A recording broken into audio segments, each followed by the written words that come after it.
Don Quijote, un loco entreverado, por Egberto Bermúdez. Para poder tomarle el pulso al conocimiento doctrinal de Cervantes, es necesario estudiar la importancia que los temas religiosos y doctrinales tienen en sus obras, especialmente en el Quijote. Sin embargo, esto no basta. Primero es obligatorio responder a la siguiente pregunta: ¿por qué creer en la autenticidad de un discurso doctrinal expresado por los personajes de una novela, y en especial su protagonista, siendo éste un loco? Para responder de forma acertada a la pregunta, la clave es comprender que si bien Don Quijote es un loco entreverado. Existe un consenso bastante grande entre la mayoría de los personajes de la obra, inclusive el narrador, sobre la valoración del tipo de locura del caballero, quien es solamente loco en lo que concierne al tema de la caballería andante, pero en todo lo demás, al hablar manifiesta inteligencia, sabiduría, profundidad y bondad. Por ejemplo, en la segunda parte, en el capítulo 18, don Diego de Miranda, el caballero del verde gabán, al conocer a Don Quijote y haberlo observado en la aventura de los leones, expresa su opinión sobre Don Quijote. Cito: en tanto que Don Quijote se estuvo desarmado, tuvo lugar don Lorenzo, que así se llamaba el hijo de don Diego, de decir a su padre: ¿quién diremos, señor, que es este caballero que vuesa merced nos ha traído a casa? Que el nombre, la figura y el decir que es caballero andante, a mí y a mi madre nos tiene suspensos. No sé lo que te diga, hijo, respondió don Diego. Solo te sabré decir que le he visto hacer cosas del mayor loco del mundo y decir razones tan discretas que borran y deshacen sus hechos. Cierro la cita.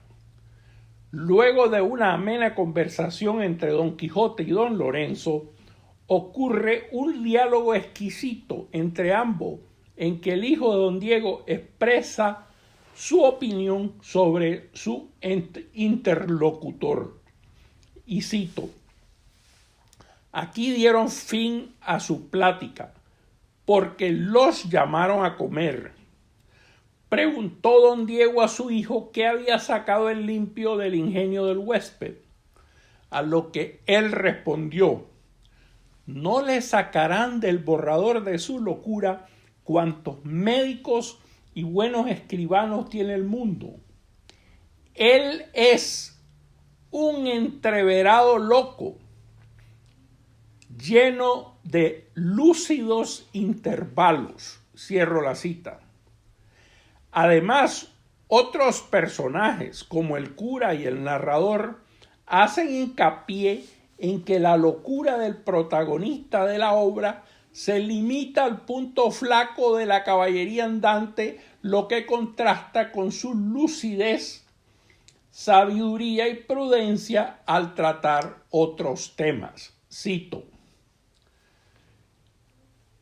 si le tratan de otras cosas, dice el cura a Dorotea y a Cardenio, discurre con bonísimas razones y muestra tener un entendimiento claro y apacible en todo, de manera que como no le toquen en sus caballerías, no habrá nadie que le juzgue sino por de muy buen entendimiento.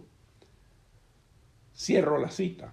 Al comentar algunos de los consejos que le da Don Quijote a Sancho cuando éste se prepara para ser gobernador, el narrador también insiste, cito: como muchas veces en el proceso de esta grande historia queda dicho, solamente disparataba en tocándole a la caballería, y en los demás discursos mostraba tener claro y desenfadado entendimiento, de manera que a cada paso desacreditaban sus obras su juicio y su juicio sus obras. Cierro la cita.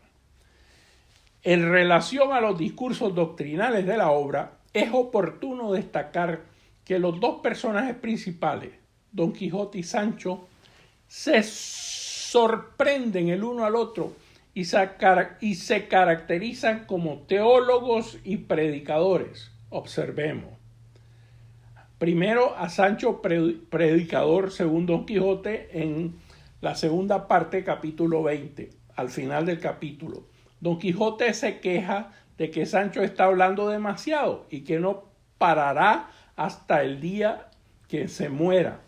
Todo lo cual termina en las reflexiones de Sancho sobre la muerte. Cito: a buena fe, señor, respondió Sancho, que no hay que fiar en la descarnada, digo, en la muerte, la cual también come cordero como carnero. Y a nuestro cura he oído decir que con igual pie pisaba las altas torres de los reyes como las humildes chozas de los pobres. Tiene esta señora más de poder que de melindre. No es nada asquerosa, de todo come y a todo hace, y de toda suerte de gentes, edades y preeminencias hincha sus alforjas. No es segador que duerme las siestas, que a todas horas ciega y corta así la seca como la verde hierba, y no parece que masca, sino que engulle y traga cuanto se le pone delante, porque tiene hambre canina, que nunca se harta, y aunque no tiene barriga, da a entender que está hidrópica y sedienta de beber solas las vidas de cuantos viven, como quien se bebe un jarro de agua fría. No más, Sancho, dijo a este punto Don Quijote, tente en buenas y no te dejes caer, que en verdad que lo que has dicho de la muerte, por tus rústicos términos, es lo que pudiera decir un buen predicador.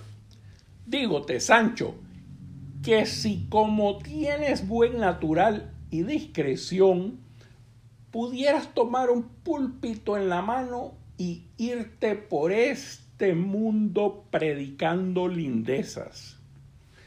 Bien predica quien bien vive, respondió Sancho, y yo no sé otras teologías. Cierro la cita. Segundo, Don Quijote, teólogo según Sancho. A muy escudero se encuentra con un mozo que va a la guerra y les cuenta sobre un pueblo en que a un regidor se le perdió su asno en un monte y otro regidor que lo había visto le ofrece ayuda. Van ambos al monte y rebuznan para tratar de encontrar al asno.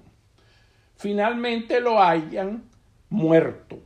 A partir de ese día, los pueblos vecinos se burlan de los del pueblo del rebuzno, por lo que Don Quijote y Sancho, al cabalgar un poco más, se topan con el ejército del rebuzno, listo para entrar en batalla con un pueblo vecino. Por lo tanto, Don Quijote les dirige una arenga muy sabia a favor de la paz.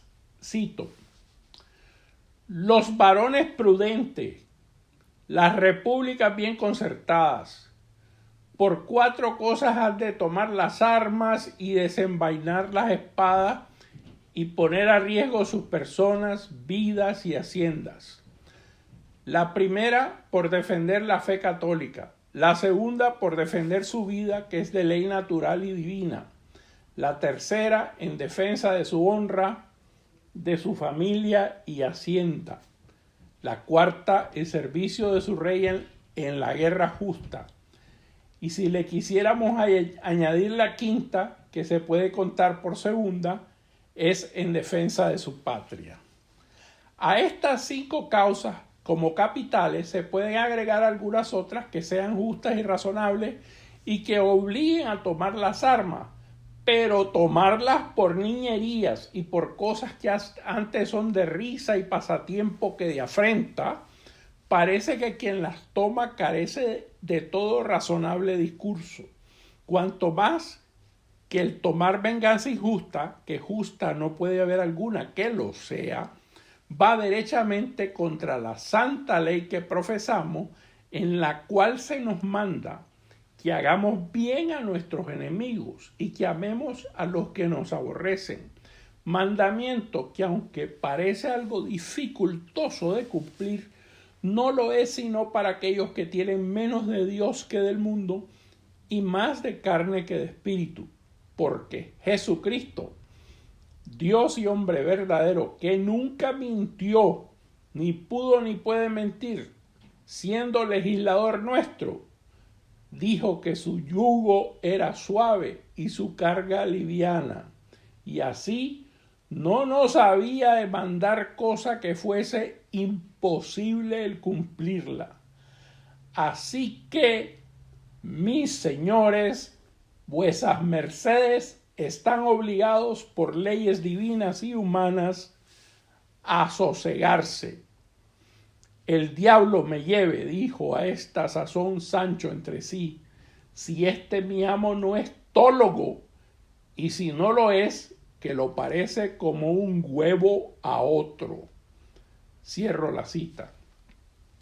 Por discursos como los anteriores y muchos otros, Paul de Cossí, en su obra Cervantes a Nueva Luz, opina que Cervantes era una especie de catedrático de teología moral y un propagandista de los decretos del Concilio de Trento.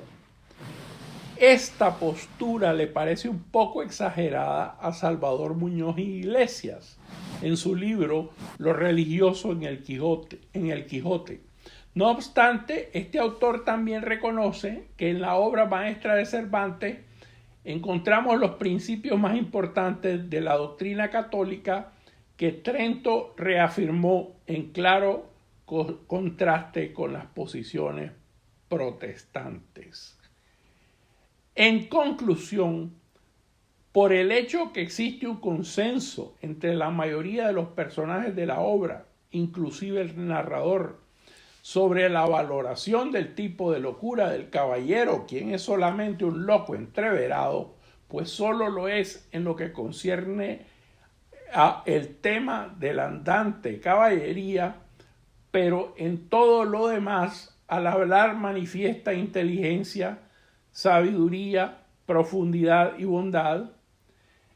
Es razonable afirmar que los discursos doctrinales y religiosos de Don Quijote podrían revelar el pensamiento del propio Cervantes.